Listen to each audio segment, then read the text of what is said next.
रूपा गुप्ता। तो खबरों की शुरुआत करते हैं हर बार की तरह हेडलाइन से। WHO के सदस्यों ने गांवा कोरोना वैक्सीन सेंटर का किया निरीक्षण। WHO की RRT सदस्य डॉक्टर सोनिया तिवारी के नेतृत्व में किया गया निरीक्षण। पूर्व मुख्यमंत्री सह राजधनवार विधायक बाबूलाल मरांडी ने गांवा के कई गांवों का किया दौरा। ग्रामीणों की समस्याओं को दूर करने का दिया आश्वासन। भाकपा माले ने DTO को सौंपा ज्ञापन। वाहन चेकिंग के नाम पर सिर्फ आम लोगों को परेशान करने पर की रोक लगाने की मांग। और सरिया स्थित कोयरीडी भाजपा कार्यालय में OBC पूर्वी मंडल की बैठक में OBC मोर्चा का किया गया विस्तार।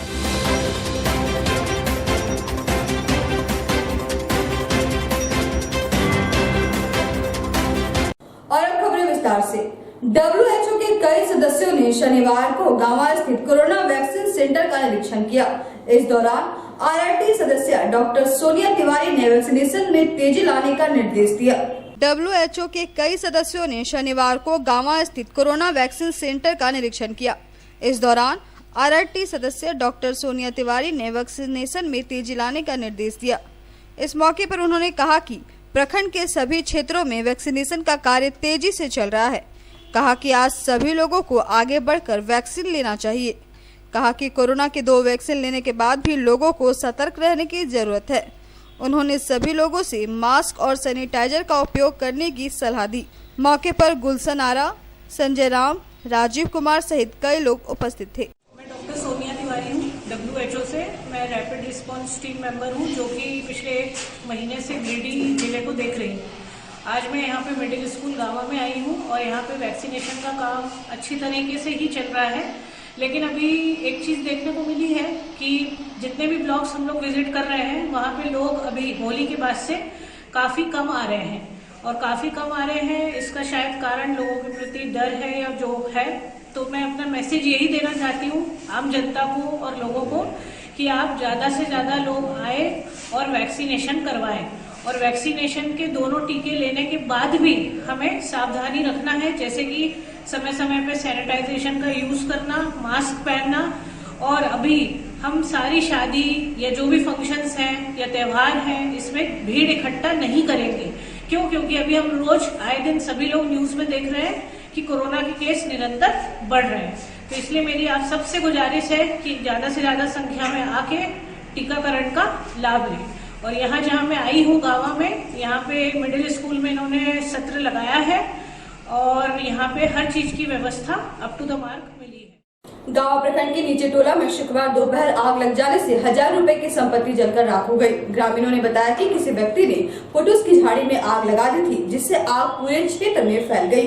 गांवा प्रखंड के नीचे टोला में शुक्रवार दोपहर आग लग जाने से हजारों रुपए की संपत्ति जलकर राख हो गई। ग्रामीणों ने बताया कि किसी व्यक्ति ने पुटुस की झाड़ी में आग लगा दी थी, जिससे आग पूरे क्षेत्र में फैल गया। इस अगलगी से बाबूलाल साव का झोपड़ी नुमा दुकान जलकर राख हो गया। इस अगलगी से आसपास के खेतों में लगी फसल को भी नुकसान हुआ है। छत पर सूख रहा चना भी जलकर राख हो गया। हो हल्ला होने पर ग्रामीण वहां पहुंचे और किसी तरह आग पर काबू पाया। इस मौके पर यहां अनिरुद्ध उपाध्याय, सोनू साव, डब्लू साव, राहुल साव सहित कई ग्रामीण मौजूद थे।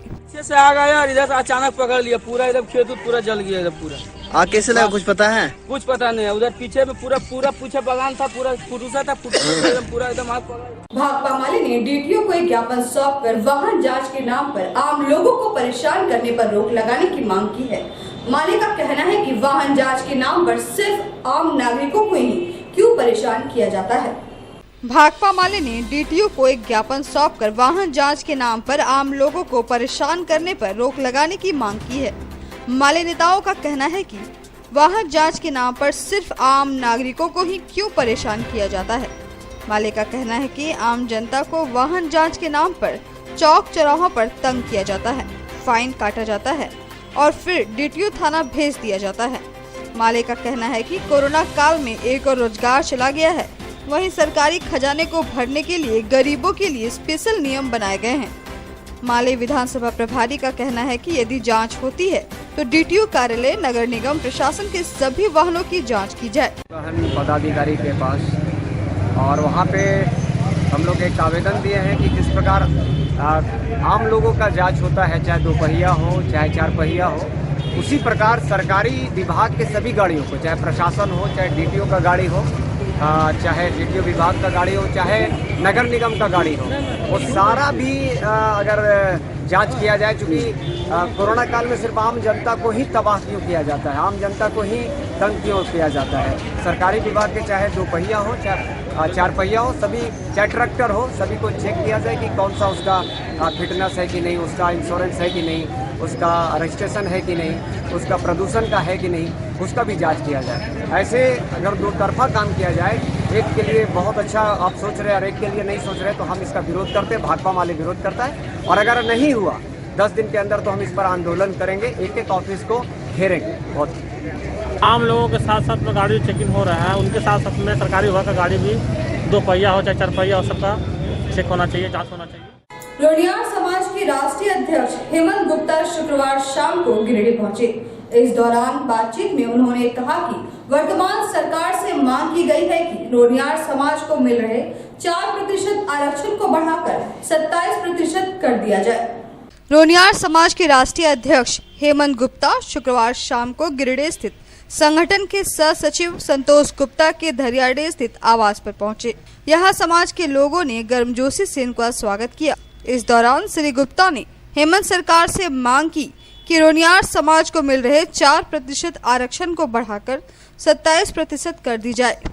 मौके पर समाज को एकजुट रहने पर भी बल दिया गया। राष्ट्रीय अध्यक्ष श्री गुप्ता ने कहा कि हम सभी को एक दूसरे की सुख दुख में मदद करने की जरूरत है ताकि हमारा समाज राजनीतिक और सामाजिक क्षेत्र में आगे बढ़ सके। इस मौके पर यहां जिला कमेटी के अध्यक्ष दीपक शाह, उपाध्यक्ष संतोष गुप्ता, विनायक गुप्ता, कैलाश गुप्ता, सावन गुप्ता, विशाल गुप्ता, अमित गुप्ता, निर्भय गुप्ता, राकेश गुप्ता व रोनियार समाज के कई सदस्य मौजूद थे।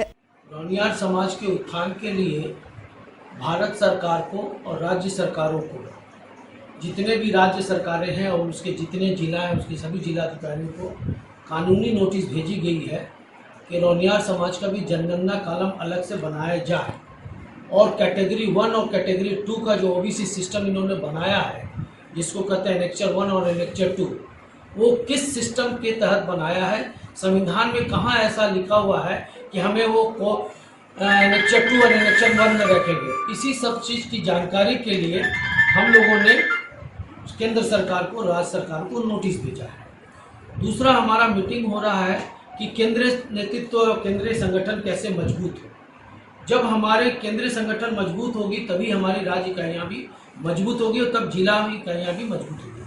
तो हम लोग अभी यहाँ विचार विमर्श कर रहे हैं कि ग्राम क्षेत्र से लेकर राष्ट्र क्षेत्र तक संगठन का निर्माण किस तरीके से किया जाए ताकि हम एक झंडा, एक बैनर और एक चटाई में हम अपने संगठन को स्थापित कर सके।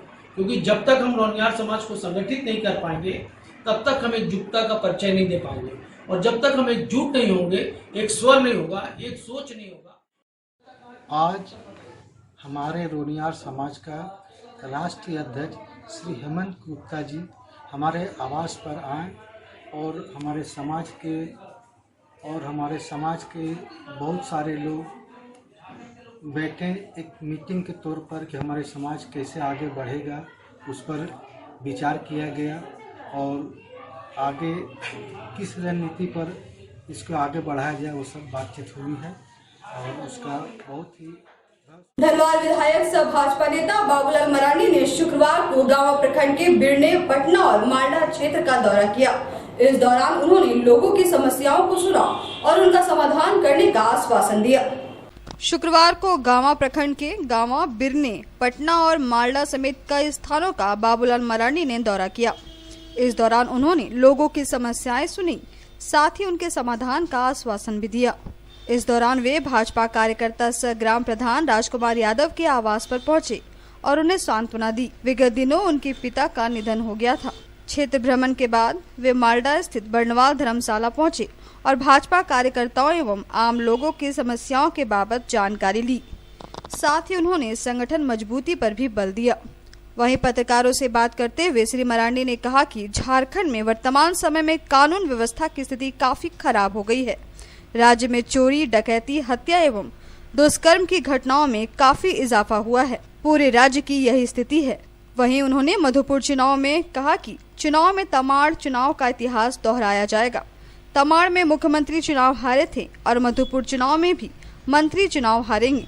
मौके पर श्री राम यादव, अमरदीप निराला, भगवान दास बर्नवाल, मुन्ना सिंह, विवेक विकास, बबलू साहा, मुन्ना सिंह, दुर्गालाल बर्नवाल, देवानंद साव, दिलीप बर्नवाल, संजय बर्नवाल, योगेंद्र प्रसाद, अरविंद गुप्ता, प्रदीप बर्नवाल सहित कई लोग मौजूद थे। ये वर्तमान जो हालत है वो काफ़ी खराब है राज्य में, खास करके लॉ एंड ऑर्डर को लेकर।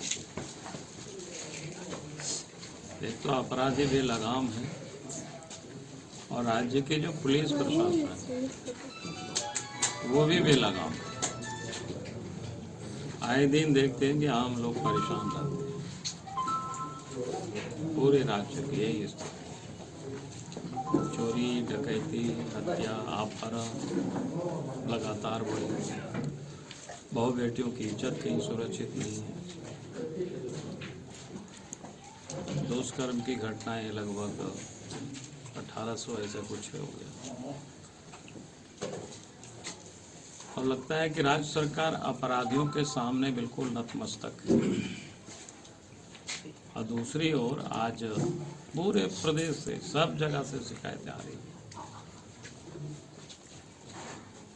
अगर कोई दुखी जन अगर थाना भी लोग जाते हैं तो कोई सुनने वाला नहीं, बल्कि उल्टे उन्हीं को फंसा देते हैं, उन्हीं को डांटते हैं। आए दिन इस प्रकार की घटना, चाहे झरिया हो, चाहे गढ़वा हो, चाहे बरहेट हो, मैंने प्रत्येक दिन हजारीबाग हो, ये रोज घटनाएं देख रहे। तो हमने कहा कि राज्य की हालत तो बिल्कुल खराब है, खस्ता है।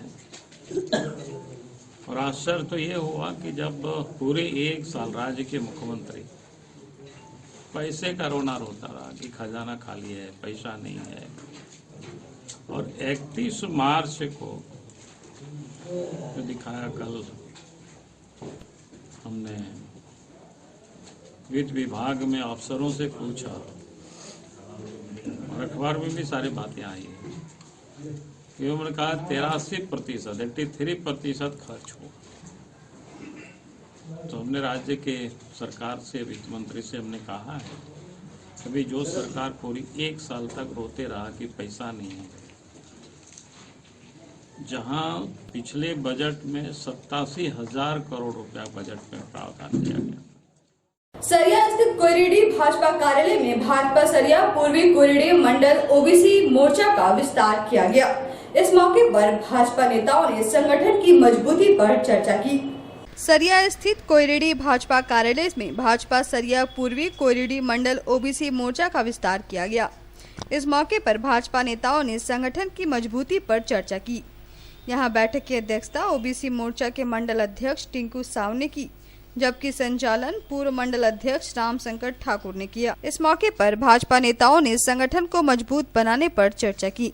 बैठक में निवर्तमान जिला परिषद सदस्य अर्जुन कुमार आर्य, ओबीसी मोर्चा के जिला मंत्री हरिहर मंडल, सांसद प्रतिनिधि मनोज महतो आदि मुख्य रूप से मौजूद थे। बैठक में सर्वसम्मति से ओबीसी मोर्चा का विस्तार किया गया, साथ ही 30 सदस्यीय कार्य समिति का गठन भी किया गया। गिरिडीह जिला के ओबीसी मोर्चा के जिला अध्यक्ष के द्वारा मुझे सरिया पूर्वी मंडल कोयरिडी के ओबीसी मोर्चा का अध्यक्ष बनाया गया। मैं अपनी ओर से सरिया पूर्वी मंडल का अपना पूरा मंडल का कमेटी विस्तार किया। मैं अपने सभी पदाधिकारियों को चयनित किया। हमने बैठक की और बैठक में हमारे सरिया पूर्वी जिला परिषद सदस्य अर्जुन प्रसाद आर्य की अध्यक्षता में हमने बैठक की।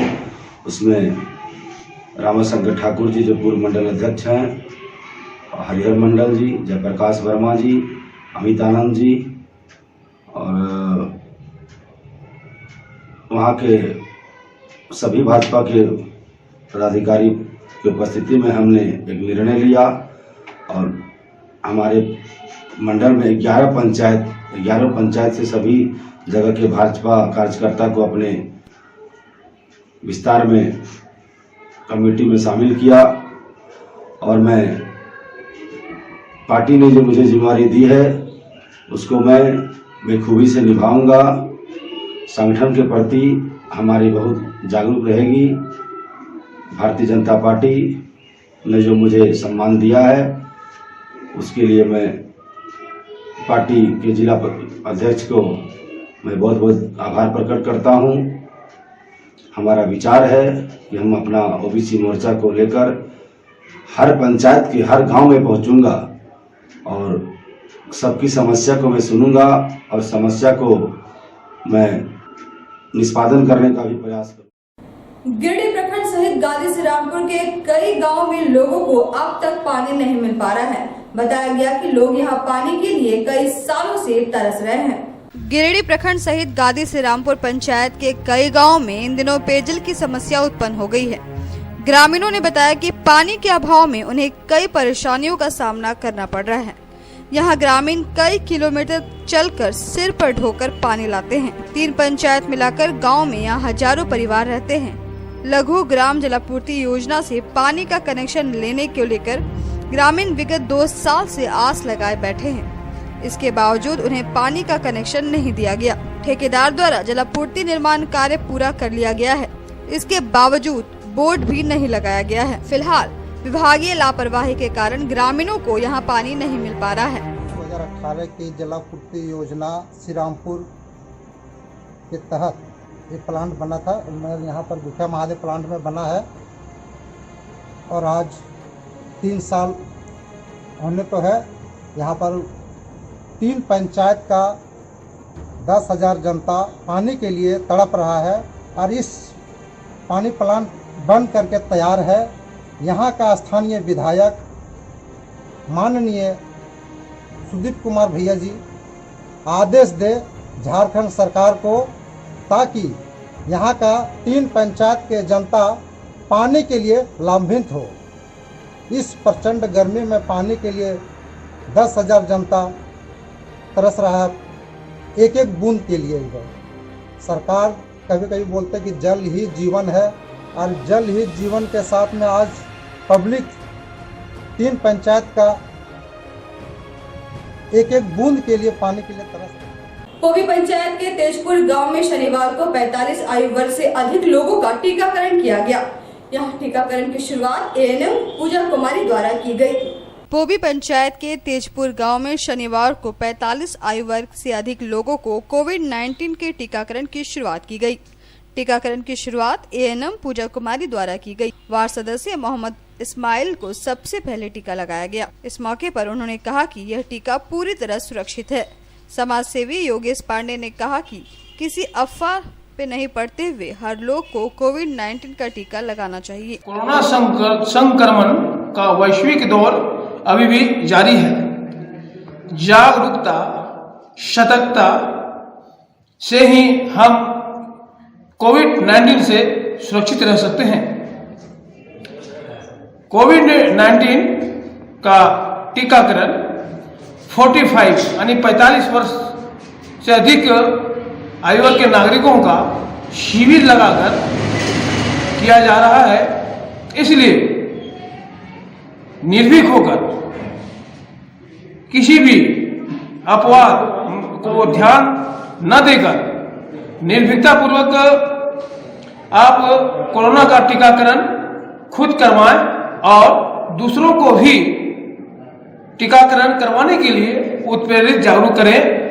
हम सभी नागरिकों का यही कर्तव्य बनता है कि जितना भी अधिक प्रचार प्रसार हो उसमें हम अपनी बढ़ चढ़कर भूमिका निभाएं, क्योंकि ये कोविड-19 टीकाकरण के प्रति लोगों में कुछ भ्रांतियां देखी जा रही है, डर देखी जा रही है, भय देखी जा रही है। लेकिन ये जो भ्रांतियां हैं, ये डर और ये जो भय है, ये निरर्थक है, बेकार का है। और मैंने कोरोना का सुइया जो है सो लिया। हम सभी वार्ड के सदस्यों से आग्रह करते हैं कि पुनः वो भी जो है सो आकर के कोरोना का सुइया ले लें। ये जो है सो 45 वर्ष के ऊपर के महिला और पुरुष ले सकते हैं। मोबाइल नंबर बनाएं। कोई भी जो है जिसकी उम्र जो है सो 45 वर्ष हो चुकी है वो पुनः वो आकर के नव प्राथमिक विद्यालय तेजपुर में आकर के ले सकते हैं। तो आज के इस अंक में बस इतना ही। हम फिर मिलेंगे अगले अंक में कुछ और खबरों को लेकर। तब तक लिख दीजिए हमारी पूरी टीम को इजाजत। नमस्कार।